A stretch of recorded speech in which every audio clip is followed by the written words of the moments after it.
Okay. Hi, I'm Jonathan Knight, and you've just done your losing finals, Kim. I'm now I've got the pleasure of doing your winning final.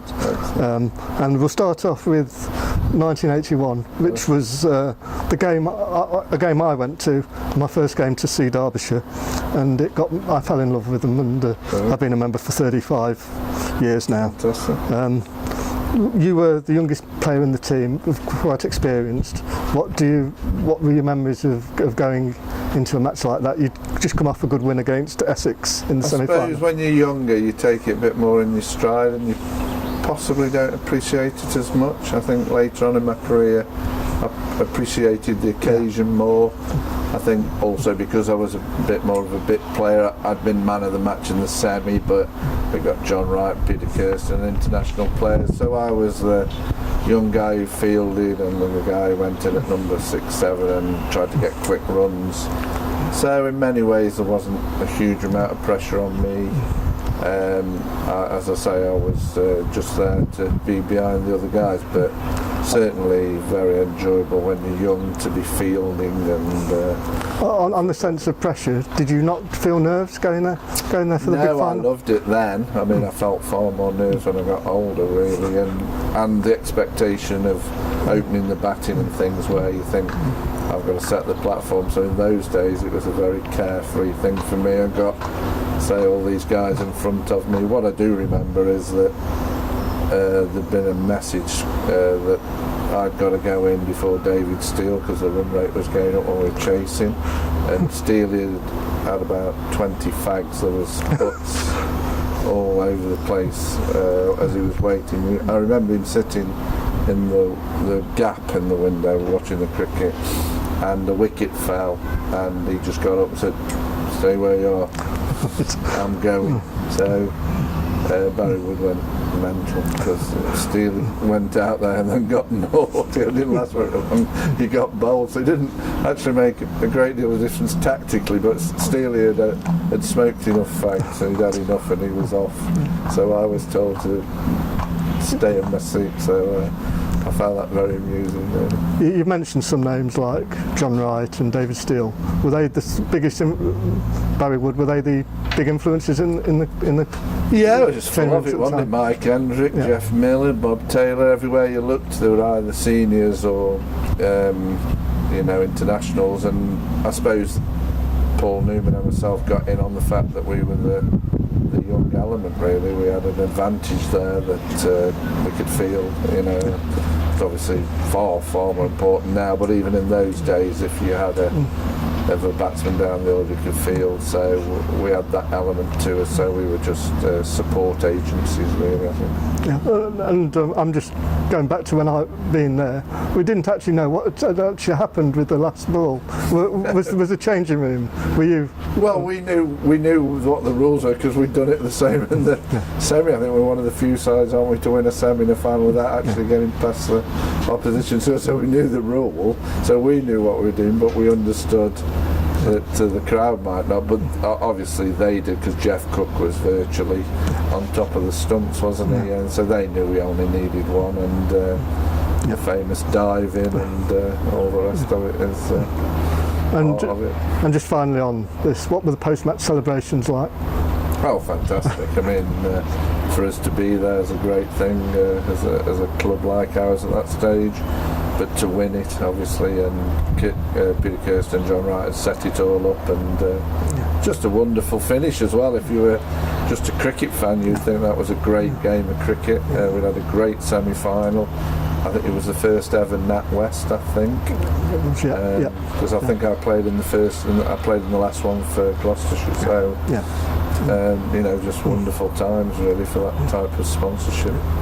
Yeah, right. Thank you. Now we'll deal with 1993, probably one of your greatest moments with Derbyshire, beating Lancashire in the final when Lancashire were one-day kings, and you were going there without Ian Bishop having been ruled out. What do you remember of the day? We'd had a fracas with Wasim Akram down here. We were a bit unhappy. There'd been some controversy about the ball in the match leading up in the 4-day. One of the things that we'd said in the morning that we were going to front it all up. So if we were going to lose, we would go down all guns blazing with an attitude, rather than turning up there and thinking that they were going to walk all over us with their big guns. Yeah. So Yeah. we certainly had the attitude. We were obviously in trouble, and Dominic and Carl Cricken and Tim O'Gorman played brilliantly to get us out of it. But once we got a score on the board, I think even without an overseas player, we got a good bowling unit. And we knew we'd have a chance. The key part was us getting a score, and obviously without Dominic's brilliance we wouldn't have got that. But we knew we were in with a chance, and then as the pressure built up on them, I think they were so much favourites to win it.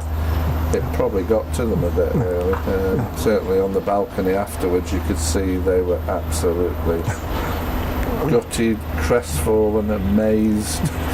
And I think their faces told me how much we were underdogs. Because when I saw them after, I thought, gosh, you really thought you were going to win this game. So that was a good moment. It was a match they sort of stirred up before they even got there with this fracas. I mean, obviously there was dust-ups in the game with Wesley Macram beamed Chris Adams. There was still some after-feeling, even though all the nice things had been said at the start of the game that wouldn't spill over and all the rest of it. But I think it helped us really to have a bit of an attitude towards it, rather than turn up there and think, well, we've done well to get here and they're a better side than us. And that attitude actually affected them more. It certainly affected Wesley Macram. He didn't have a very good game.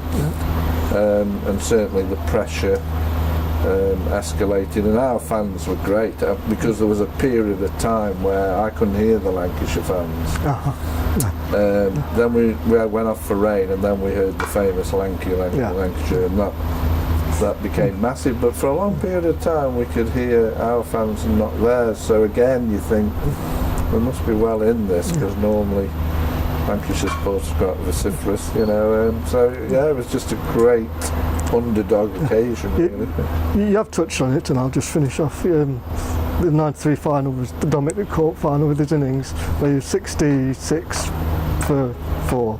What was the feeling in the changing rooms as the innings was progressing? The thing about Dominic, and I think David has often said, the thing about Dominic is that he produces things like nobody else, really. Probably at this club, the Eddie Barlow type, Ian Boson type cricketer, where you think, no, you can't do this, and he does. And I suppose Dominic always gave us, during that period, that element where you think, we should lose, but Dominic's still here. Adrian Caper was a bit like that. You think, well, we must lose this match, and then something extraordinary happens. And I think in any period of time where you have some success, you need a person like that. You certainly need the Phil de Freitases and the Dominic Courts and the Adrian Capers, because they produce special things that the rest of us, whoever we are, if we think that we're good players, people like myself, we go through a mathematical way of doing things. We try and dissect a total, knock them off in a pace and a right style. But with Dominic, you could be like that, 60 for 4, thinking, my goodness, we're in trouble, and then from nowhere, something brilliant. And he constantly did it to Lancashire for some reason, so that was even better. That's lovely. Thank you for your time. Okay, no, my pleasure.